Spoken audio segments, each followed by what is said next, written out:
Hello guys, Charles here and welcome back to my channel.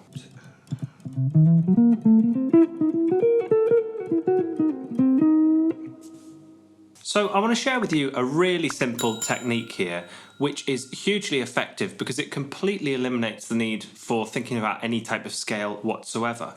All we're really going to focus on in today's video is the degrees of chords.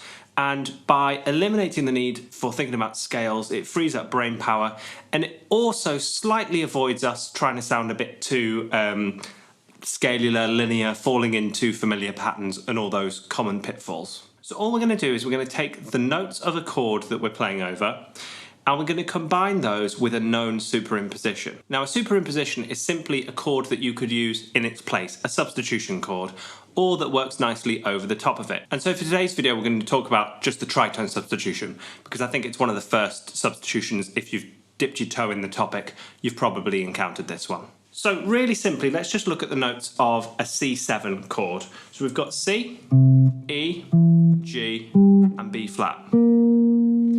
Now, if we were to put a tritone substitution over the top of that, that would give us F sharp, because that's three tones up. C, 1, 2, 3. And we'd have F sharp, A sharp or B flat, C sharp or D flat, and E.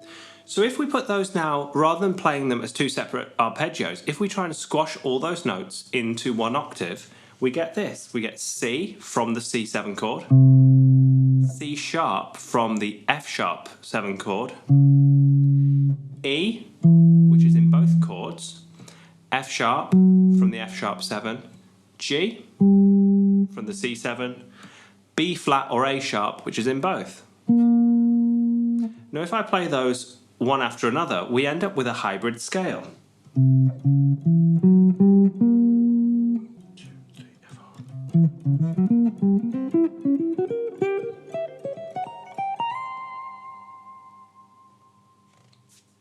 That sort of sound. People who do know their scales will recognise that there's elements of the diminished scale in there, but we didn't need to know the diminished scale in order to play that. I simply figured out what the notes were and played them. So let's look at another example. Let's do the same thing but on a minor 7 chord this time. So rather than a 7 chord, we'll look at a minor 7 chord.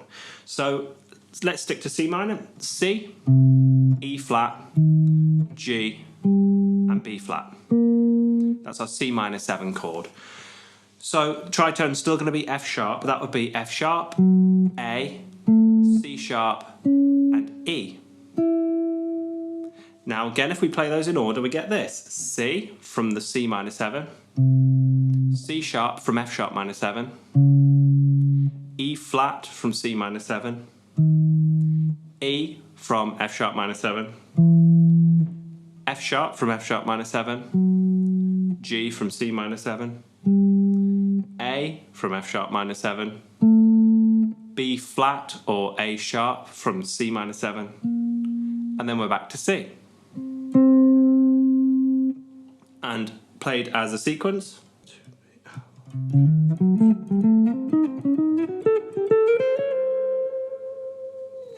So again, when we use a tritone substitution, generally we end up with diminished ideas, but you can do this with any substitution. Let's look at one last one. Let's do this with a minor 7 flat 5.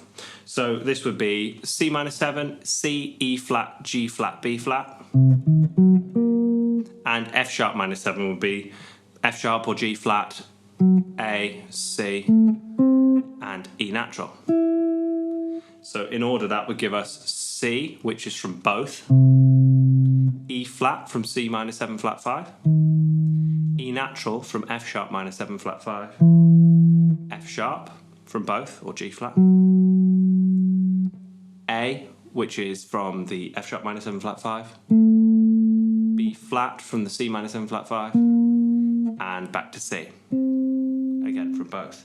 So that gives us this.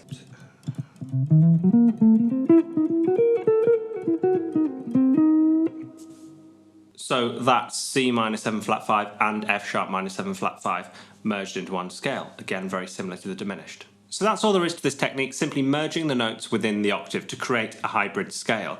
Usually very familiar to one that already exists, but you didn't have to go through the process of learning it. You simply needed to know the notes of the chords. So make sure you know your major 7s and major 6s, minor 7s, minor 6s, half diminished and dominant chords. And then there's pretty much nothing you can't tackle with this technique. And the real benefit here is rather than just running through a pre-learned scale, you're exclusively using notes of the chord and the superimposition that you're wishing to imply, which means you're really hitting those notes directly whilst always tying that superimposition back to the chord written in the chart itself. So I'll revisit this topic in the future and do some slightly more elaborate ones to show you how far we can take this. But hopefully you found that one useful for today. If you did, please do give it a like, subscribe, ding that notification bell, and share with any of your friends who you think have got the knowledge to apply this technique. And as always, I hope you're all doing very well, getting plenty of practice in, and I very much look forward to seeing you in the next one. Cheers! Roll up, let me embed a story you'll never forget. A drip, drip, you're drowning in debt now. You can't buy your way out, and I heard you find it difficult to cope well.